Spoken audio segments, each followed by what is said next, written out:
welcome to another episode of At Home with Shara C, where we see what kind of crocheting and knitting projects she's turned from UFOs to FOs.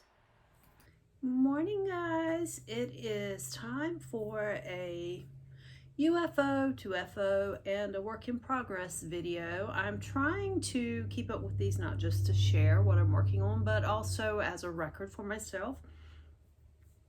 I didn't get one up last week, I don't believe.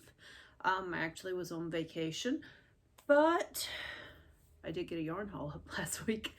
Let's see. Let's start with the work in progress. I still have my son's sweater going, which is back a couple of videos. I really haven't touched it like I should. I still have the wool sweater that I was working on myself for. It's not going to get touched until it gets cooler. It is July and I'm in the South.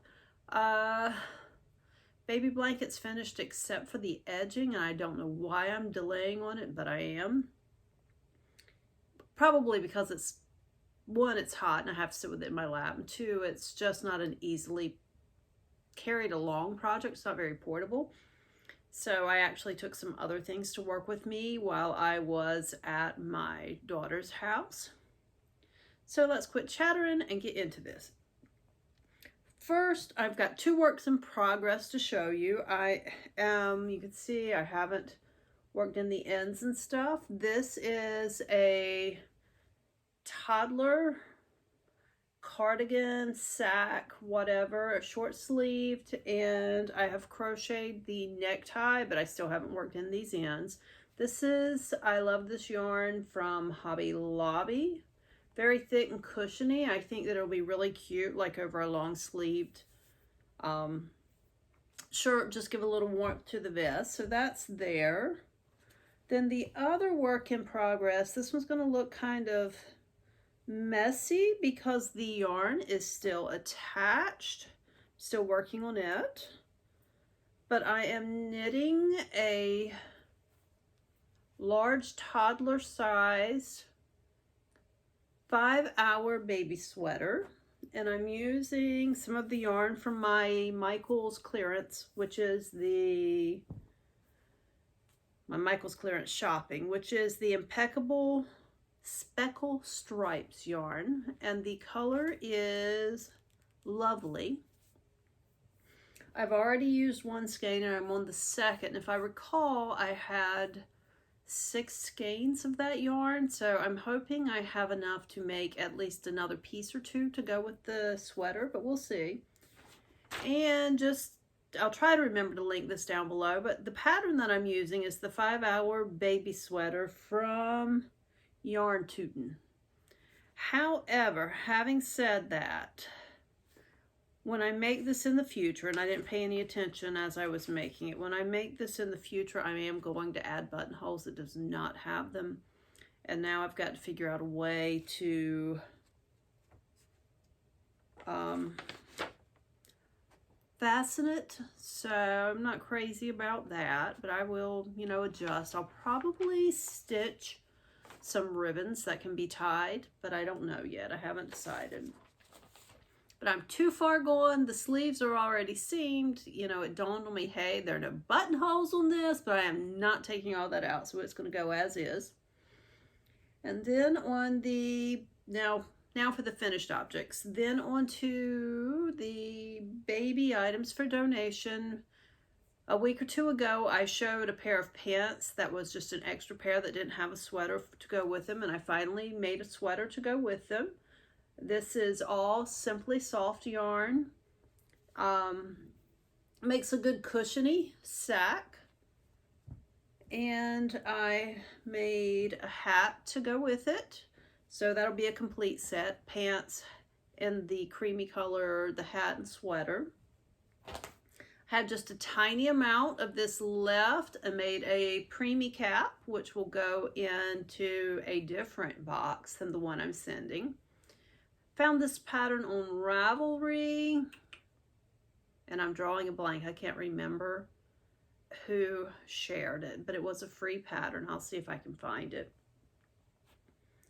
And let's see. And I have one more baby set. I have the sweater This is a DK, somewhere between a DK and a sport weight. Very soft. And this is a newborn size, along with the newborn pants and a hat. So this is a 3-piece set. I didn't take pictures to stick in the corners. I'll try to remember to do that. That's more a reminder to myself when I'm editing. Then I also made a granny shawl. This pink was the last little bit of the sport weight yarn from the other shawl that I made, and I thought it would add a good little accent pop here. And I did alter the pattern and add some shell stitching along the edge just to give it a little bit of a flare. This is earmarked as a prayer shawl for someone, so it's going on its way soon. And I have one last thing, which is reminded me of the story of the coat of many colors, and this is actually another granny square shawl.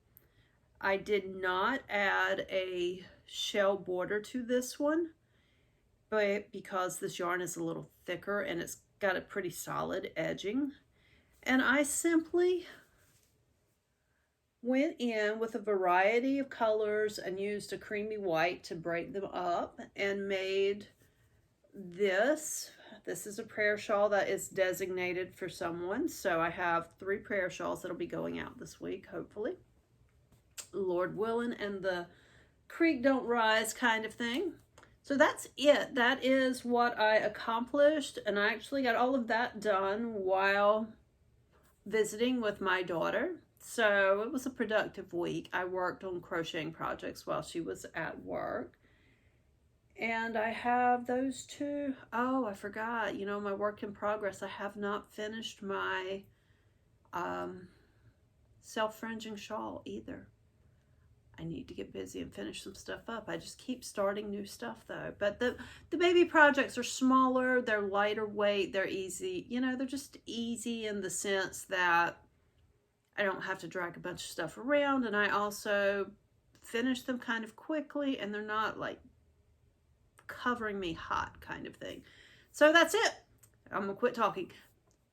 Thanks for watching. I'd love to know down below what you're working on this week. If you're crocheting, knitting, my sister is doing a lot of diamond dots paintings, and she's going to come in and do a guest appearance for us soon. So we'll be sharing those. I'm also working on learning how to use Blender for 3D animation, and it is kicking my tush, but I'm going to master it one way or the other. And that's it, guys. Tell me down below. What are you working on? See you hopefully on Friday for Friday's Frivolities. Bye.